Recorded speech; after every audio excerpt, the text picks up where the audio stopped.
অষ্টম শ্রেণীর ছাত্রছাত্রীবৃন্দ, আশা করি তোমরা সবাই ভালো আছো। তোমরা সবাই মন দিয়ে বাসায় লেখাপড়া করছো, কারণ পরিস্থিতিটাই এমন। আমাদের আসলে বাসায় বাইরে বের হওয়ার খুব একটা সুযোগ নেই, স্কুল কলেজ বন্ধ। সেই অনুপাতে কিছুদিন আগে ঈদ হয়ে গেল, ঈদের পরে কিছুটা জড়তা চলে আসছে সবার মধ্যেই, এটা খুবই স্বাভাবিক। আবার আমাদের সকল জড়তা ভেঙে পূর্ণোদ্যমে ক্লাস শুরু করতে হবে, কাজ শুরু করতে হবে। আমাদের ক্লাস মানে হচ্ছে আমাদের অনলাইন ক্লাস। ক্লাসগুলো ফলো করতে হবে, বাসায় প্র্যাকটিস করতে হবে, বারবার প্র্যাকটিস করতে হবে এবং আমাদেরকে ফিডব্যাক জানাতে হবে যে স্যার আমরা এটা বুঝতে পারছি না। দেন এটা নিয়ে আমরা সামনে এগোতে পারবো। তো যাই হোক, আমরা আমাদের বইয়ের পদার্থবিজ্ঞান অংশ অর্থাৎ অধ্যায় 7, 9, 11 এবং 12 এই 4টি অধ্যায় শেষ করেছি এবং ঈদের পরে তোমাদের কথা মতো আমরা অধ্যায় 11 রিভিশনও দিয়েছি ক্রিয়েটিভ কোশ্চেন সহ। আশা করি তোমাদের তেমন কোনো সমস্যা হয়নি বা নেই। তাই আমরা চলে যাচ্ছি আমাদের আবার রিভিশনে অর্থাৎ পুনরালোচনাতে। অধ্যায় 7 আবার শুরু থেকে শুরু করছি। পদার্থবিজ্ঞান অংশ, পৃথিবী ও মহাকর্ষ আমাদের অধ্যায় 7-এর নাম। এই অধ্যায়টি তোমাদের পদার্থবিজ্ঞানের প্রথম অধ্যায় ছিল, অংশের প্রথম অধ্যায় ছিল। তোমরা আশা করি অধ্যায়টি মোটামুটিভাবে শেষ করেছো। কেউ কেউ ভালোভাবে শেষ করেছো, কেউ কেউ মোটামুটিভাবে শেষ করেছো। যারা যারা মোটামুটিভাবে শেষ করেছো তাদের জন্য আরেকবার ভালোভাবে শেষ করার জন্য আমার এই প্রয়াস। আশা করি তোমরা মনোযোগ দিয়ে পড়বে এবং বোঝার চেষ্টা করবে।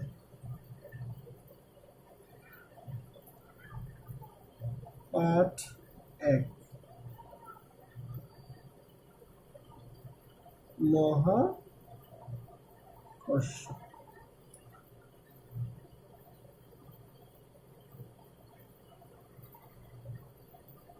আচ্ছা, মহাকর্ষ সম্বন্ধে বলতে গেলে আমাকে আগে বলতে হয় কোনো কিছুর আকর্ষণ, মহা আকর্ষণ। মহাকর্ষকে ভাঙলে দাঁড়ায় মহাযোগ কর্ষণ বা আকর্ষণ। কোনো মহা বা বড় কোনো আকর্ষণকে মহাকর্ষ বলা হচ্ছে। এখানে বড় এই আকর্ষণটা হচ্ছে মহাবিশ্বের একটি বস্তুর সাথে আরেকটি বস্তুর আকর্ষণ। ওকে, আমরা এটা আরেকটু সুন্দরভাবে বোঝানোর চেষ্টা করি। ধরে নাও তোমার হাতে দুটো কলম আছে, এই কলম দুটির মধ্যে একটা আকর্ষণ আছে। হ্যাঁ, তুমি এটা বুঝতে পারছো না, সেটা অন্য ইস্যু, এটা কারণটা আমি পরে বলছি, কিন্তু এর মধ্যে আকর্ষণ আছে। আবার তুমি এই কলমটাকে যদি হাত থেকে ছেড়ে দাও তাহলে কলমটি মাটিতে পড়বে। তাহলে নিশ্চয়ই কোনো একটা কিছুকে মাটির দিকে টানছে, সেটা হচ্ছে তার আকর্ষণ। সেই নামই হচ্ছে মহাকর্ষ, অর্থাৎ কলমটিকে পৃথিবী তার দিকে টানছে। আবার আমরা যখন লাফ দিয়ে উপরে উঠতে চাই, আমরা কিন্তু বেশি দূর উঠতে পারি না, আমরা আবার পড়ে যাই, অর্থাৎ ভূপৃষ্ঠে ফিরে আসি। গাছের ফল পড়ে গেলেও তা মাটিতে নেমে আসে, ক্রিকেট বল উপরে ছুড়ে দিলেও তা অবশ্যই নিচে নেমে আসবে। এর সবগুলো কারণ আমি আগেও বলেছি, পৃথিবী আমাদেরকে তার দিকে টানছে। এটাই হচ্ছে মহাকর্ষ। শুধু পৃথিবী নয়, সব কিছু একে অপরকে টানছে, নিচের দিকে টানছে। আর এই আকর্ষণকে বলকে বলা হোক মহাকর্ষ। যদি মহাকর্ষের সংজ্ঞাটা আমরা আরেকটু সুন্দরভাবে বলতে চাই তাহলে বলতে হবে মহাবিশ্বের সকল বস্তুকণা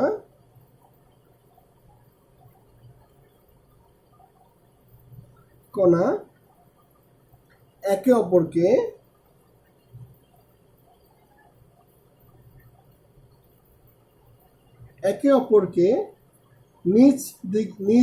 নিজের দিকে আকর্ষণ করছে।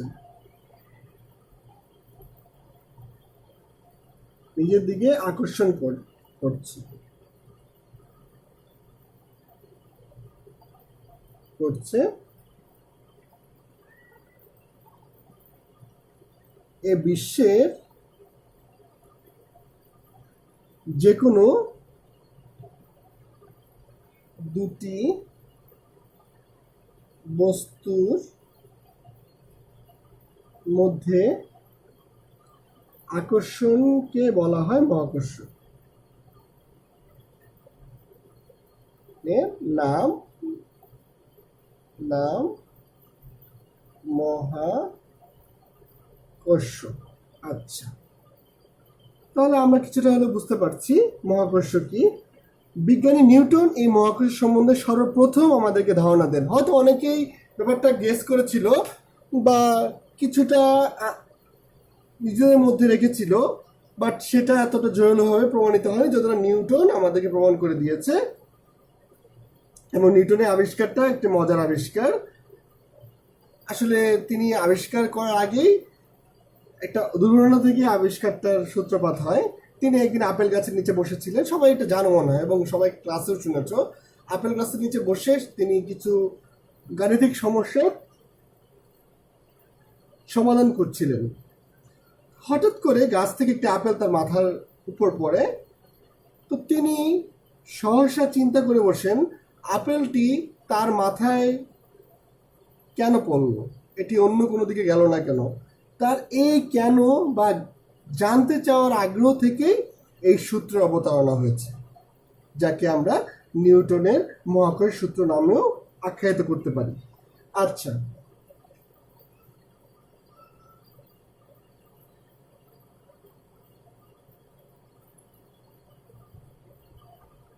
নিউটনের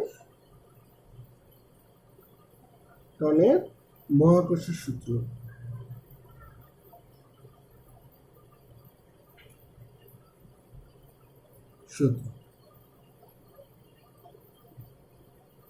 আগেই বলেছি নিউটন সর্বপ্রথম এই সূত্রটিকে বাস্তব রূপ দান করেছেন, আমাদের কাছে বোধগম্য করে তুলেছেন। তাই এই সূত্রের নাম দেওয়া হয়েছে নিউটনের মহাকর্ষ সূত্র। সূত্রটি সম্পর্কে জানতে গেলে আমাকে একটু পিছন থেকে আসতে হয়। দুটি বস্তুর মধ্যে আকর্ষণ বলের মান বস্তুর ভরের উপর নির্ভর করে। নিউটন এগুলো আমাদেরকে বোঝানোর চেষ্টা করেছেন যে দুটি বস্তুর মধ্যে আকর্ষণ বল কি কি ব্যাপারের উপর নির্ভর করে। তাদের ভরের উপর নির্ভর করে, তাদের মধ্যবর্তী দূরত্বের উপর নির্ভর করে, এবং তাদের মাধ্যমের প্রকৃতির উপর নির্ভর করে, অনেক কিছুর উপর নির্ভর করে। তাই সব কিছুর মিলিয়ে তিনি একটি সূত্র উপস্থাপন করেছেন। সূত্রটি হলো মহাবিশ্বের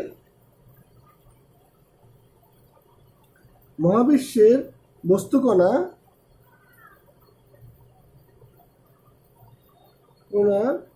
কণার মধ্যকার আকর্ষণ বলের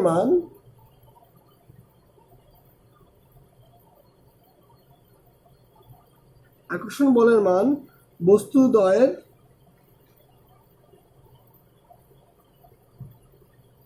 ভরের গুণফলের পাতিক এবং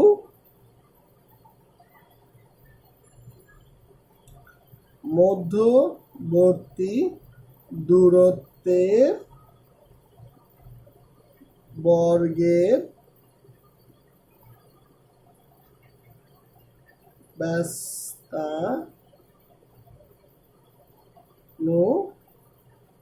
ব্যস্তানুপাতিক।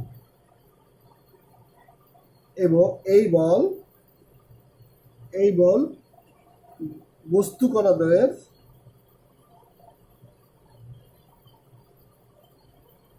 সংযোগ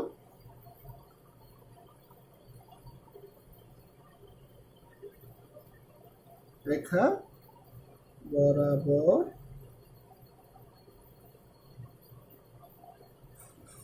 ওকে। এই হচ্ছে মোটামুটি এই সূত্রের প্রস্তাবনা বা বিবৃতি। তাহলে এটাকে যদি আমরা ম্যাথমেটিক বা গাণিতিক রূপ দিতে চাই তাহলে কি দিতে হয়? ধরি দুটি বস্তু, একটি হচ্ছে m1 আর একটি বস্তু হচ্ছে m2, তাদের দূরত্ব হচ্ছে d। তাহলে নিউটনের সূত্র মতে লেখা যায় m1 m2 তা বলের সমানুপাতিক এবং দূরত্বের বর্গের ব্যস্তানুপাতিক। আচ্ছা, এদেরকে যদি একীভূত করা যায় তাহলে লেখা যায় F proportional to m1 m2 by d square, এবং এখান থেকে আসে F equal to g m1 m2 by d square. এই জি হচ্ছে সার্বজনীন মহাকর্ষীয় ধ্রুবক।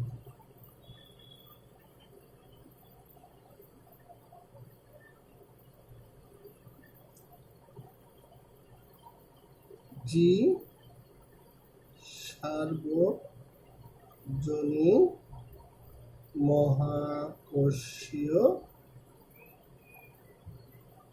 ধ্রুবক, যার মান হচ্ছে 6.673 10⁻11 newton metre square per KG square.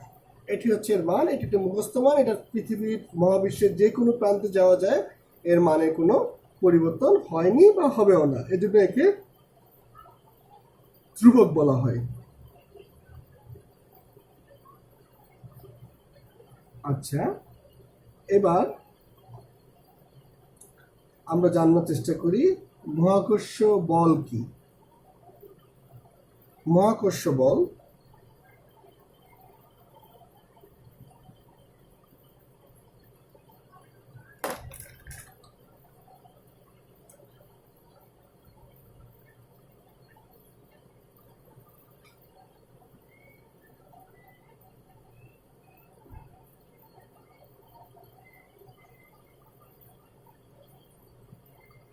মহাবিশ্বের দুটি বস্তু কণা পরস্পরকে যে বলে আকর্ষণ করে তাকে মহাকর্ষ বল।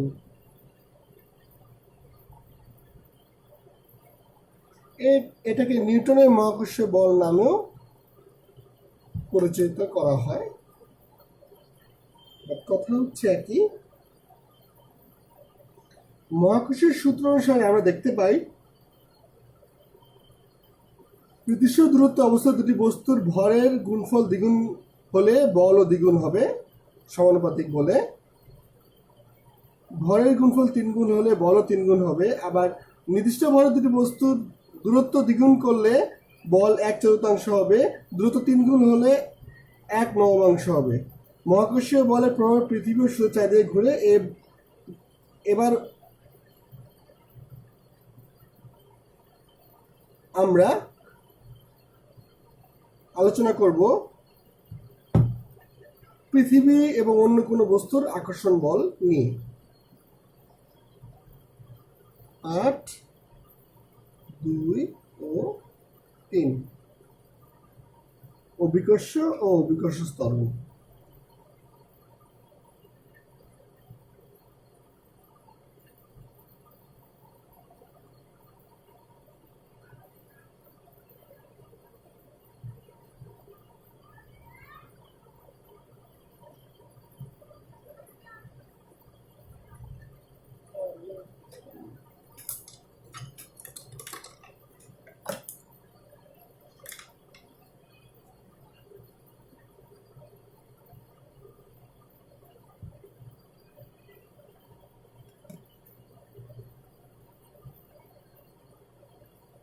আচ্ছা, অভিকর্ষ ত্বরণ সম্বন্ধে জানতে গেলে আমাদেরকে জানতে হবে অভিকর্ষ কি। পৃথিবী যখন কোনো বস্তুকে আকর্ষণ করে এর নামই হয়ে যায় অভিকর্ষ।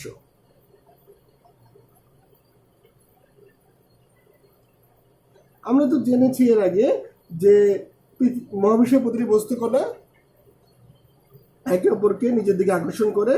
যেহেতু পৃথিবী মহাবিশ্বের অংশ, এই মহাবিশ্বের যে কোনো দুটি বস্তুর মধ্যে যে আকর্ষণ তাই হচ্ছে মহাকর্ষ। দুটি বস্তুর মধ্যে একটি যদি পৃথিবী হয় এবং পৃথিবী যদি বস্তুটিকে আকর্ষণ করে তার নাম হচ্ছে মধ্যাকর্ষণ বা অভিকর্ষ। তাহলে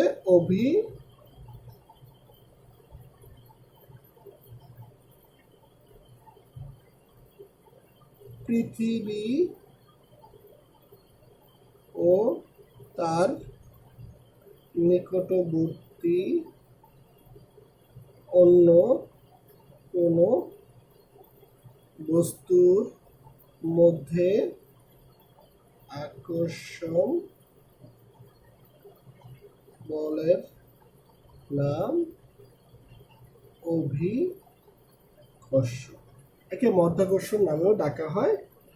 অনেকে আবার শুনেছে মধ্যাকর্ষণ শক্তি, সেটাই হচ্ছে আসলে অভিকর্ষ।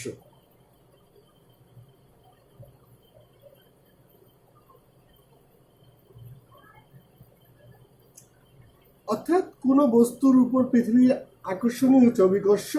গাছের ফল মাটিতে পড়া, ক্রিকেট বল উপরে ছড়ে দিয়ে নিচে আসা, আমরা লাফ দিলেও মাটিতে ফিরে যাওয়া, সবই হচ্ছে অভিকর্ষের অংশ। পৃথিবী অনেক বড় এবং এর আকর্ষণ বল অনেক বেশি হয়। ফল ও ক্রিকেট বলের মধ্যে যে আকর্ষণ, ফল ক্রিকেট বল মাটিতে পড়ে।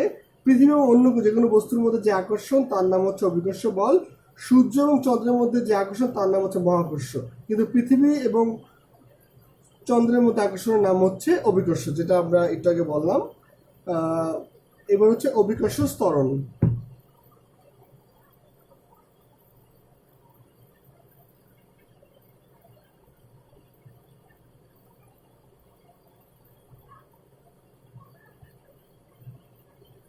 অভিকর্ষ ত্বরণ এক ধরনের ত্বরণ রাশি, অর্থাৎ বেগ বৃদ্ধি সময় সাপেক্ষে।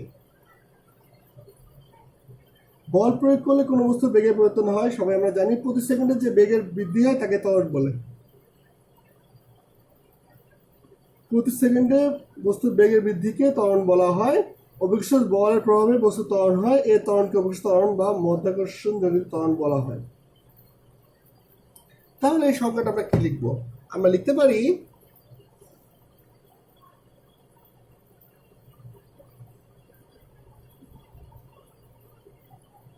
পৃথিবীর আকর্ষণের প্রভাবে শূন্য হতে মুক্তভাবে পড়ন্ত বস্তুর বেগ বৃদ্ধির হারকে অভিকর্ষ ত্বরণ বলে। একে জি দ্বারা প্রকাশ করা হয়। এর একক মিটার পার সেকেন্ড, যা ত্বরণের একক বটে।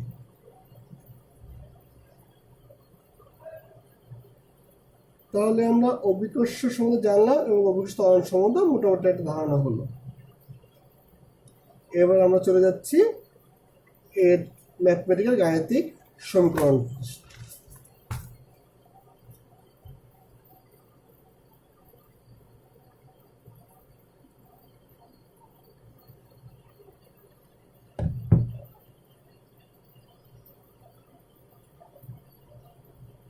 ধরি পৃথিবীর ভর m,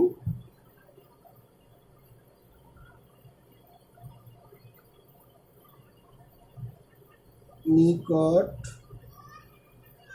বস্তুর ভর ছোট হাতের m বা স্মল m, দূরত্ব d এবং আকর্ষণ বল F হলে মহাকর্ষ সূত্র অনুসারে F equal to G M M by D square. আবার আমরা জানি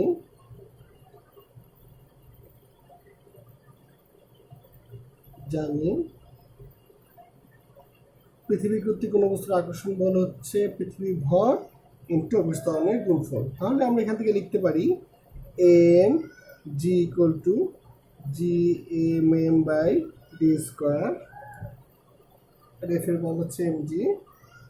তাহলে এখান থেকে আসে হচ্ছে G is equal to G M by D square. এটি হচ্ছে অভিকর্ষ ত্বরণের রাশিমালা। এখন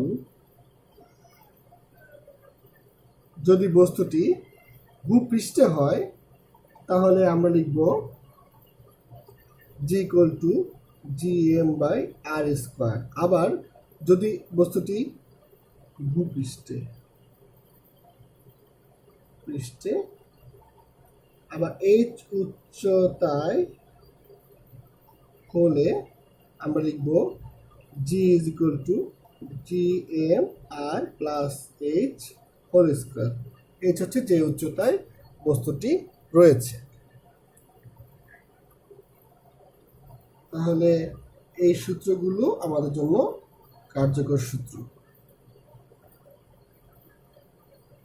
আগামী ক্লাসে আমি এই যে বক্স করে সূত্রগুলো আছে সেই সূত্রের উপর আমরা কিছু গাণিতিক সমস্যা করব, যে তোমরা একটু ভালো করে বুঝতে পারবে আমরা আসলে কীভাবে ম্যাথগুলো পড়া প্রয়োজন। ঠিক আছে, তাহলে আজকে এই পর্যন্তই। আল্লাহ হাফিজ।